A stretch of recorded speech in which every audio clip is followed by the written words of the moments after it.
sasakyan na isang taon nang hindi nakaandar. Waskag ang kahimtang dahil sa dami ng mga tubirong sumubok na paandarin. Welcome back mga kalagnot dalaibot. Ang unit natin ngayon, Toyota Fortuner. Ang gihambin nga balatian, sobrang tagal nang hindi umusok ang tambutso. So ayan, kita natin yung kahimtang dito.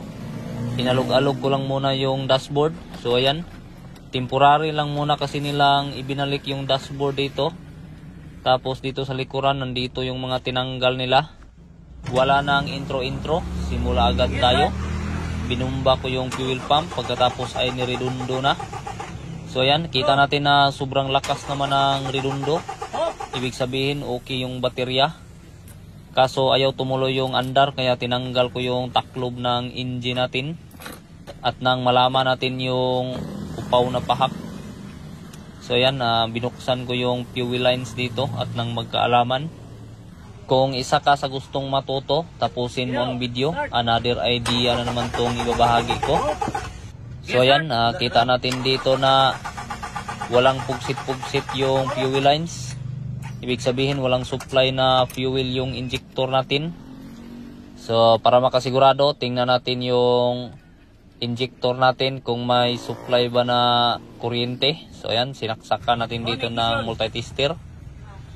So kita natin dito na ayan, niredundo na pero walang kuryente. Ayaw gumalaw yung multitester natin. Siyempre bago tayo magbaklas sa mga parts na pinagdudahan natin, ay dapat unahin muna natin dito sa mga fuse. So ayan, chinik up ko lahat ng fuse kung may putol ba. Pero dahil sa wala ay dito tayo sa bulang kristal. So ayan, ito yung mga trouble ko dito. So yung dahilan ng hindi pag-andar ay itong B279E TDS Communication Line High Fixation. Oy, pasok na naman Mats K. So ang ginawa natin dahil tinanggal nila dito. Tapos ngayon ay mayroon tayong code na B279E. So posible na yung immobilizer control natin ay may problema siya. Problema. Oy, perting dako ang problema. Mao bitaw nga naa ni dring sakyanana.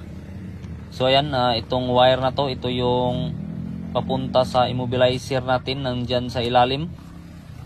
So gawin natin ay ilagay natin sa ibabaw yung dashboard. So ayan.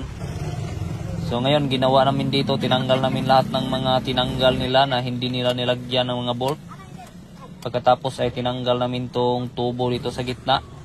Itong tubo na to ay hindi naman to tinanggal nila. So yung dashboard lang. So yan, tingnan natin dito, may kinuot-kuot ako dito na parang kagang na alimango. Sa mga kasabot, bahala na mo diha kay katulogon ako, alas 10 na, nag-voice over po ko ng video ha. Siyempre ang ginawa ko dito ay dinugsak-dugsak ko ng maraming bisis yung wire at nang matanggal tong gamay ram kining parts sa day kanang lisod mo kitanggalon ning buangan eh. Balik. Pwede na balik install.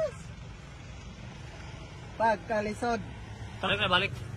Pagkatapos naming mailabas yung pinagdudahan ko na maliit na parts na baka yun yung sira ay ayan. Pinabalik ko na yung tubo sa gitna ng mga kasama ko. Pero duda pa lang naman yan, hindi pa naman yan yung klarong sira talaga. Balik tayo dito sa bulang kristal B279E. Gagawin natin ay sisiguraduhin natin yung diagnose natin. So dito tayo sa number of case. So ito yung paraan para makapagbigay tayo ng pinakatamang diagnose. So ayan, hindi nag-communicate yung immobilizer natin. Kaya ang ginawa ng kasama ko dito ay ginamitan niya ng lagnot dalaibot yung napakaliit na parts. So ayan, bali itong parts na to yung susubukan nating palitan. Sinugo-sugo ko yung kasama ko na bumili. Siyempre pagkalipas ng 1 minuto at maraming araw at maraming buwan ay dumating na. Ayan. Siyempre dahil brand new yung parts natin, pinabuksan ko yung plastic. So, ayan. Iningkit-ingkit lang nung kasama ko, parang nag-abri lang ng super crunch. Ayan, so maliit lang naman ang parts na to. Ito yung kahimtang niya. So napakasimple lang naman pala. Okay lang na magkamali tayo mag-diagnose dito. Total barato raman tong parts na to. So ngayon dahil tapos na nating mapalitan, balik tayo dito sa bulang kristal. Tingnan natin yung number of case. Yun, pumasok. 00 number of key. Matski, ikaw na po yung istorya dere, kapoy na. Teka, mag-programming na ko ha. Anong isa? Muna siya. Bebe, ang binagawa, be. Bulbot ka sa. Yan. Ito yung German ang ayaw na Hmm. German zipper. Ako, buta ko salamat niya. Kaya kitang-tang yung dashboard eh. Di na ka magtang-tang. Yan na magyawi. Isa-isa lang, isa-isa. On. Ayos ah, ayos yun. On. Yung una nating i-program yung isang susi. Dahil dalawa yung susi, so isa-isa lang mahinang unggoy. Okay, learning ta. Learning yung ba? Remove the key, insert the master key and keep in the ignition. So ayan, nakalagay na lang, imo na pala master key. Dito ay sinimulan ko ng i-program yung mga susi natin. So ayan, antayin lang natin na mapuno yung blue. Tingnan natin dito sa panel gauge natin. So ayan, naka-on yung ignition. So balik tayo dito sa bulang kristal. Ayan, so malapit nang mapuno. Yaw Matski! Yun. Learning succeed.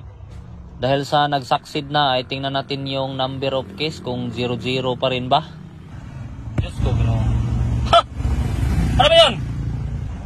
Ito lang katapat. Kita natin yan. Number of key. So, meron ng isa. So, yung isang key na yan, ay ito na yan. So, dahil sa meron tayong dalawang susi, para walay alot mahay, add ba natin tong isa. So, dalawa yung susi niya. Sige, kailan lang sabi, abi na isa. Kaya unya na ako na ikon, kaya malangay ta. Langay, oy, perting langaya. So, ngayon ay dito na tayo dahil tapos na tayong mag-program. So, balik tayo dito sa fuel lines. Tingnan natin kung may pugsit-pugsit na ba. Yun, hop! Pugsit na. Get outro. So, kita natin dito na umihi-ihi talaga yung kahimtang ng fuel natin. Kaya ang ginawa ko dito ay sinara ko na agad yung fuel lines natin. At nang makagawa naman tayo ng ibang kahibangan na naman, pasok na naman Matski. So, ginamit ko na naman yung hurim-hurim dito na pangmalakasan. Siyempre, bumba-bumba po gamay para musakang krudo. Yun! One click by! Oops! One click na naman. Awa. Yahoo!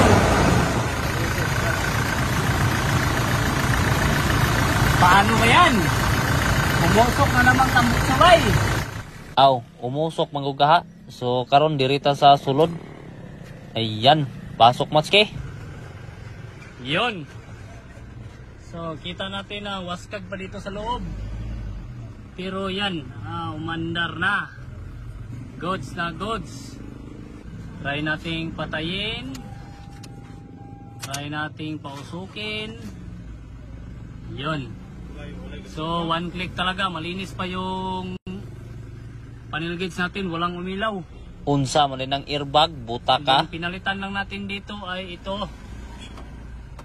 Yan.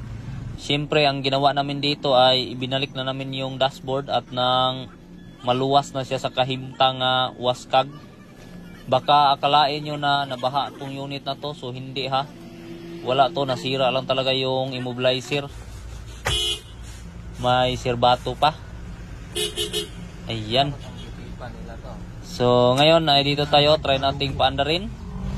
So, kita natin na ayan, 22,000 pa lang yung takbo ng sasakyan na to. Ibig sabihin ay good as brand new pa siguro to. So, ngayon ay test drive na tayo. Siyempre, dito ay dahan-dahan lang yung apak ko kasi yung sasakyan ay isang taon nang hindi nakaandar. Baka tumikalbong tayo. Pasok, ma'am. Yeah. Salamat sa inyong pagbilin sa inyong pitaka. Bye-bye. God bless.